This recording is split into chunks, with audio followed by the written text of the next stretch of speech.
Bonjour à tous et bienvenue dans cette édition de la mi-journée. Tout de suite, ce qui fait la une de l'actualité à La Réunion ce mercredi. Ça y est, les automobilistes n'ont maintenant plus le choix.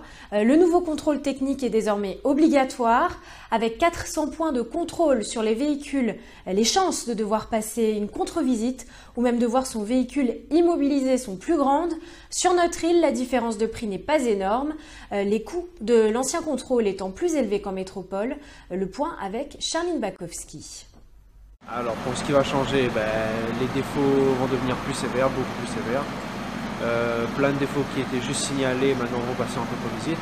Le prix, on était à 80 €, on passe à 89 €. Pas énorme au niveau de différence de prix par rapport en France. Si on était à 60, passe directement à 80. Il y aura toujours les 2 mois de contre-visite, mais il ne faudra pas circuler avec le véhicule pendant ces 2 mois si le véhicule n'est pas réparé sur les coins en critique. Au niveau des équipements, ça n'a pas changé. On a eu une grosse mise à jour de tous les équipements de contrôle au niveau de l'OBD et tout, mais rien n'a été changé. Notre manière de contrôler les défauts ne change pas, mais c'est l'importance des défauts qui change.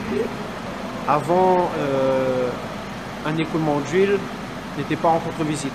Maintenant, selon son importance, il peut être soit en contre-visite, soit critique, c'est-à-dire avec immobilisation du véhicule.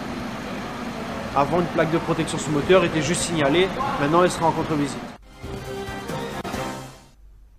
Des élèves exclus de leur lycée à cause d'un fichu sur la tête.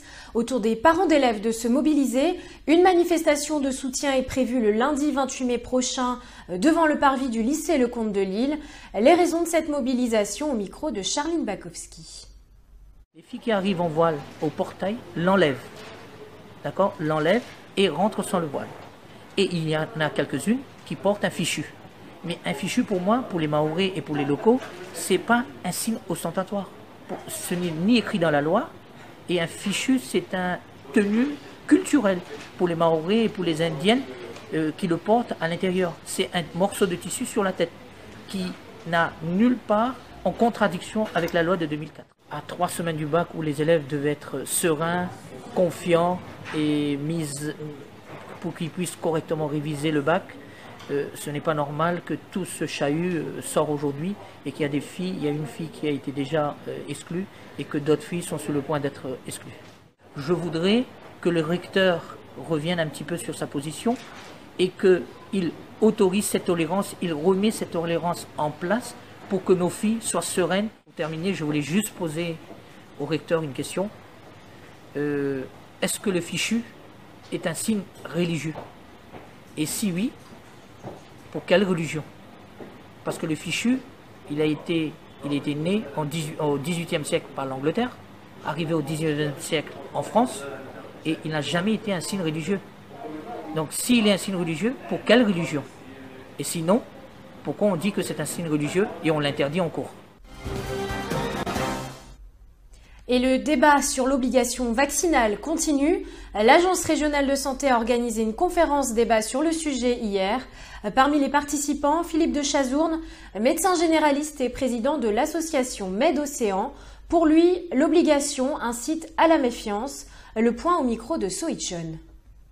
Le souci de l'obligation, c'est d'inciter à la méfiance de la population. Quand on oblige, alors qu'il n'y a pas d'urgence de santé publique, on se dit mais pourquoi? Et après, vous avez toutes les thèses complotistes qu'on peut trouver sur Internet, ça part dans tous les sens.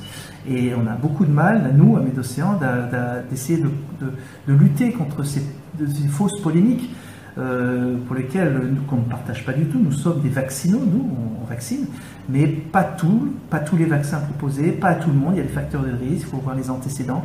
Et obliger, de par une obligation vaccinale, de vacciner tous les enfants en dessous de 2 ans, pour nous, ça constitue probablement une erreur du gouvernement. Vous avez parlé des pays nordiques, est-ce que ça peut être un modèle? Ce qui est très étonnant, c'est que les pays nordiques ont beaucoup plus de couverture vaccinale sans aucune obligation. On est le seul pays, une fois que l'Italie l'aura enlevé, puisque l'Italie va enlever cette obligation, le seul pays en Europe a obligé. Donc non, revenons à l'explication, à l'argumentaire scientifique. Et revenons à ce qui était proposé avant, donc des vaccins proposés en leur relaissant le diphtérie, tétanos, polio en obligation bien sûr. Ils avaient tenté de détourner 80 000 € à la Ligue de football réunionnaise et ont mis la main sur près de 50 000 €. L'aide comptable, aidée de ses 2 complices, ont finalement été condamnés hier à de la prison avec sursis. Le point avec l'avocat de la Ligue au micro de Soichon. Alors la Ligue de football s'est rendu compte que des virements étaient opérés régulièrement pour des sommes conséquentes, puisque au total plus de 80 000 € ont été détournés.